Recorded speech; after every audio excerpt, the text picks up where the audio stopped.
हम लोग स्टार्ट करेंगे एक्सरसाइज 10.4 क्लास 9। इसके क्वेश्चन देखेंगे। पार्ट 1 और पार्ट 2 में करेंगे क्योंकि वीडियो ज़्यादा लेंथी ना हो, क्योंकि हर क्वेश्चन को एक एक तरीके से बताया जाएगा। पहला क्वेश्चन अगर मैं आपको बताऊं तो ये एक ऐसा क्वेश्चन है, अगर इसे सॉल्व करने बैठेंगे तो भी आंसर आएगा, और ये एक ऐसा क्वेश्चन से बिना सॉल्व करे केवल कंस्ट्रक्ट करके भी आप आंसर बता सकते हैं कि खुद में ऐसा क्वेश्चन है। ये देखते हैं क्या है। ठीक है, आप देखिए, मैं बिल्कुल भी सॉल्व नहीं करूंगा, बिल्कुल सॉल्व नहीं करूंगा, जैसा बोला गया बस केवल कंस्ट्रक्ट करूंगा। इसको देखिए क्या बोला गया है। 2 circles have radii 5 centimetre and 3 centimetre intersect at 2 point. सही बात है, 2 सर्कल को अगर हम लोग इंटरसेक्ट करेंगे तो 2 पॉइंट पर ही करेंगे। अच्छा, 2 सर्कल है तो सेंटर कितने होंगे? 2 सेंटर होंगे। उन दोनों सेंटर के बीच का डिस्टेंस कितना है? 4 सेंटीमीटर है। ठीक है, इतना पहले कहा गया, पहले उतना बनाते हैं। तो सबसे पहले तो मैं 4 सेंटीमीटर डिस्टेंस लेता हूं उस पर। तो देखिए 4 सेंटीमीटर का डिस्टेंस मैं इस पर लेता हूं। तो ये हो गया कायदे में। अब आप कहें सर ये तो 4 सेंटीमीटर बहुत ज़्यादा, भैया स्केल भी तो बड़ा है ये, उस हिसाब आपको समझाने के लिए, वरना कायदे में 4 सेंटीमीटर लूंगा तो इतना ही आएगा, दिखाई भी नहीं देगा आपको। तो एक सर्कल का सेंटर ये रहा, एक सर्कल का सेंटर ये, मान लो ये ए है और ये बी है, इनके बीच में कितना है? 4 सेंटीमीटर। चलिए सर, एक सर्कल बनाएंगे जिसकी रेडियस कितनी होगी? 5 सेंटीमीटर। तो चलिए मैं इसको ज़रा सेट कर लूँ। 5 सेंटीमीटर लेंगे, क्योंकि इसको अगर आप इस तरीके से बनाएंगे ज़्यादा क्लियर आएगी चीज़ें। चलिए मैं 5 सेंटीमीटर लेता हूँ।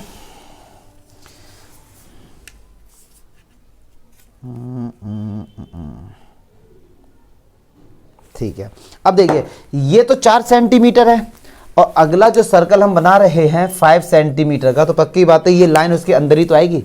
अब देखो यहाँ पे वो रखा था बेटा, कहाँ रख दिया? ये रहा।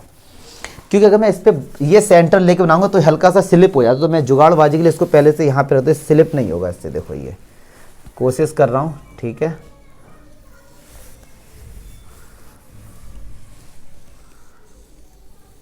क्लियर है? ये सर्कल हमारा कितने का बन गया भैया? 5 सेंटीमीटर का। क्लियर है? ये हमारा यहाँ पे था, कितना हो गया ये? 5 सेंटीमीटर इस ये सर्कल। अच्छा, एक सर्कल और बनाना जिसकी रेडियस कितनी है? 3 सेंटीमीटर। अब मैं 3 सेंटीमीटर मेज़र करता हूँ, 3 सेंटीमीटर मेज़र कर, और आप देखेंगे भाई बिना सॉल्व करे इसका आंसर आ जाएगा, ऐसा क्वेश्चन। फिर सॉल्व करके भी खैर बताऊँगा आपको मैं। अब इसको सेंटर लेता हूँ मैं ए। देखो थोड़ा अप्रॉक्स में ही जाएगा, क्योंकि मैं, हाँ, क्योंकि स्लिप ना हो जाए इसलिए।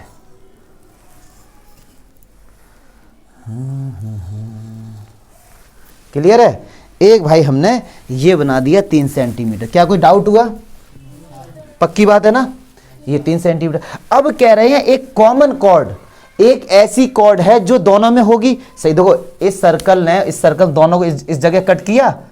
मान लो ये पॉइंट सी है और ये डी है। अगर मैं सी से डी को मिला दूं तो वही तो कॉमन कॉर्ड होगी, यस और नो? और उसी की लेंथ हमको फाइंड करनी है। चलिए मैं सी से डी को मिलाता हूं।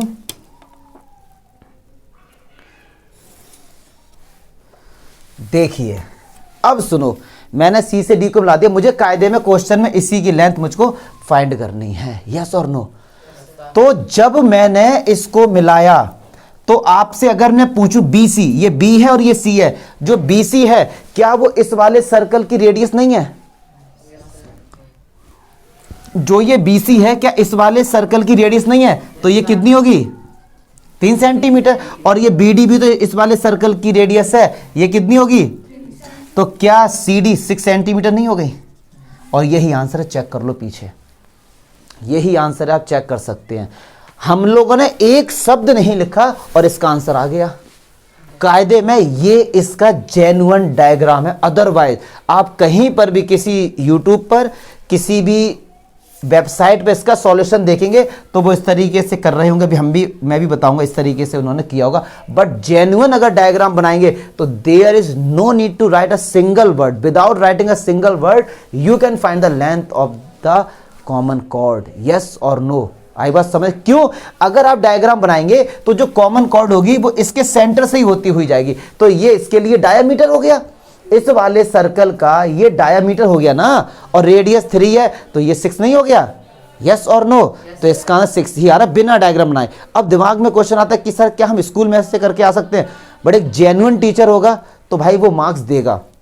बट होता क्या है कि चलो यहां तो इन्होंने 5 सेंटीमीटर था, आप 5 सेंटीमीटर का डायग्राम बना सकते हैं। बाई चांस एनसीईआरटी में 50 सेंटीमीटर होता, फिर 50 सेंटीमीटर का डायग्राम तो कॉपी पर बनाएंगे नहीं, तो आप उसको लेट कर लेना कि भैया ये 50 सेंटीमीटर का। यस और नो?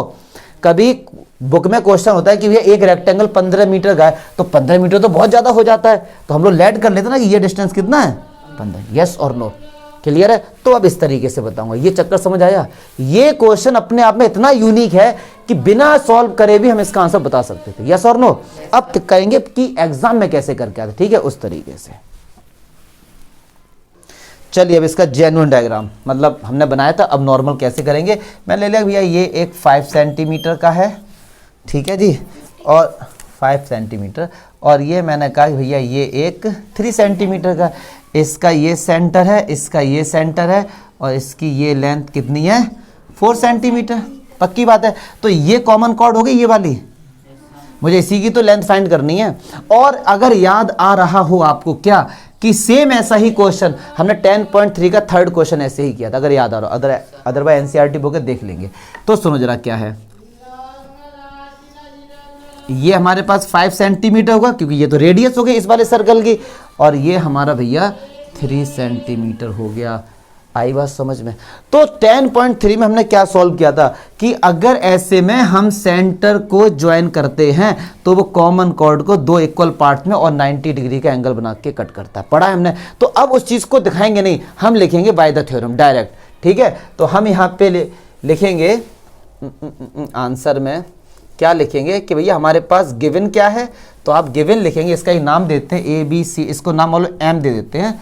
तो हमको पता है कि जो सी एम होगा वो एम डी के बराबर होगा, ठीक है सर, और एंगल एम होगा वो 90 होगा। क्यों? बाय द थ्योरम, हमने थ्योरम पढ़ी है, क्योंकि 10.3 में जब पढ़ चुके हैं तो अब 10.4 में उसका यूज करेंगे, ना कि फिर से उसको हम लोग प्रूफ करेंगे, ठीक है। तो बाय द थ्योरम ये गिवन है। हमको क्या फाइंड करना है? टू फाइंड, हमको फाइंड करना length of C D. Yes और नो? चलिए अब भैया सॉल्यूशन करते हैं इसका। तो यार एक बात बताओ, ये पूरा डिस्टेंस कितना है? 4, ए भी 4 है। अगर आपको समझाने के लिए मैंने कहा यार कि चलो ए एम को ले लो x, ए एम को क्या ले लिया? तो पक्की बात है एम भी 4 माइनस एक्स हो जाएगा। अरे होशियार बच्चे, जब ये पूरा 4 है, मैंने कहा हम दोनों के पास मिला के 4 रुपए हैं, अगर मेरे पास 1 रुपए तो उसके पास कितना है? 4 माइनस 1। ये पूरा 4 है, इतना x लिया तो वो 4 माइनस एक्स ही तो होगा। इनको ऐड करो, x से x कैंसिल हो जाएगा, 4 आ जाएगा। क्लियर है? तो चलिए अब ट्रायंगल एक देखते हैं, AMC, इस वाले ट्रायंगल में AMC में ये एंगल 90 है, तो 90 के सामने वाला हाइपोटेन्यूज, तो 5 का स्क्वायर इक्वल टू ये डिस्टेंस मान लो CM कितना? y, कितना ये y जो हमको फाइंड करना है, तो ये y square plus X square. Yes और नो? पाइथागोरस थ्योरम से। चलिए एक ट्रायंगल हम लेंगे CMB, ये CMB ये वाला, 90 के सामने वाला हाइपोटेन्यूज 3 का स्क्वायर और y का स्क्वायर प्लस 4 माइनस एक्स का चमका। चलिए अब देखो कैसे करेंगे, 3 3 जा 9। अगर मैं यहां से y स्क्वायर की वैल्यू निकाल लूं यहाँ, या फिर आप लोग थोड़े बड़े बच्चे होते हैं, देखो आपको नई चीज से माइनस करना प्लस करना सिखाते, देखो इन दोनों इक्वेशन को माइनस कर दो। जब इक्वेशंस माइनस होती हैं, मैंने कहा इस इक्वेशन से ये इक्वेशन माइनस कर दो, तो 3 का साइन किसका है? प्लस का, तो माइनस का हो जाएगा। ये किसका है? प्लस का, तो माइनस का। ये किसका है? प्लस का, तो माइनस का। ठीक है, क्योंकि माइनस में साइन ही तो चेंज होते हैं, इससे इसको माइनस किया तो सबके साइन, अगर ये माइनस होता तो ये प्लस हो जाता, अंदर के नीचे बाहर ही होता है। अच्छा ये बाई स्क्वायर किसका है? ये किसका है? कैंसिल हो गए। चलिए 5 का स्क्वायर 25 माइनस 3 3 जा 9, ऐसे ये एक्स स्क्वायर था माइनस इसको लिख देंगे। आए समझ में? ठीक है सर, तो ये 16 हो गया एक्स स्क्वायर। अब a माइनस बी का होल स्क्वायर, 4 का square 16 plus X square minus का 8x चमका। अब माइनस ने अंदर एंट्री कर दी, तो ये माइनस का और ये प्लस का, तो ये माइनस का एक्स स्क्वायर प्लस का एक्स स्क्वायर, 16 इधर आया तो 32 हो गया, एक 16 पहले से था, एक 16 इस तरफ आ गया, 8x 8 चौक 32, 4, एक्स कितना आ गया 4 मीटर सेंटीमीटर, जो भी कुछ सेंटीमीटर, एक्स कितना निकल के आ गया हमको तो, लेकिन वाई चाहिए ना। अब सुनो, put the value of x in equation, या तो इसमें पुट कर दो या इसमें पुट कर दो, किसी में भी आप लोग पुट कर सकते, किसी में भी। मैंने फर्स्ट में पुट कर दिया। फर्स्ट क्या है 5 का square 25 plus Y square plus X square है ना, तो एक्स की जगह क्या पुट करेंगे 4 का स्क्वायर, तो ये 25 वाई स्क्वायर प्लस 16, 25 में 16 गया तो 9, वाई कितना निकल गया या प्लस माइनस 3। स्क्वायर जब अंडर रूट 9 की वैल्यू क्या होती है 3 होती है, स्क्वायर जब भी हटता है प्लस माइनस आता है, क्योंकि इसकी पावर कितनी है 2, तो आंसर भी 2 होंगे। लेकिन y तो लेंथ है और लेंथ कभी नेगेटिव नहीं होती है, इसीलिए माइनस को हटा देते हैं। क्लियर है भैया, हमारे पास तो y निकल के आया, बट हमको तो CD फाइंड करना था ना पूरा, तो वो तो डबल ही तो होगा सर, ये भी y और ये भी y, तो 2y होगा CD, तो 2 इंटू 3 कितना आ गया, देखा ये सॉल्यूशन। और एक चीज देखी होगी आपने, x कितना आया 4, जब x 4 है तो ये तो 0 ही हो गया ना, 4 माइनस एक्स था, 4 माइनस 4 क्या हो गया 0, मतलब कायदे में ये डिस्टेंस तो होगा ही नहीं। और देखो ना वही वाला तो आ गया, सेंटर होता हुआ जा रहा है।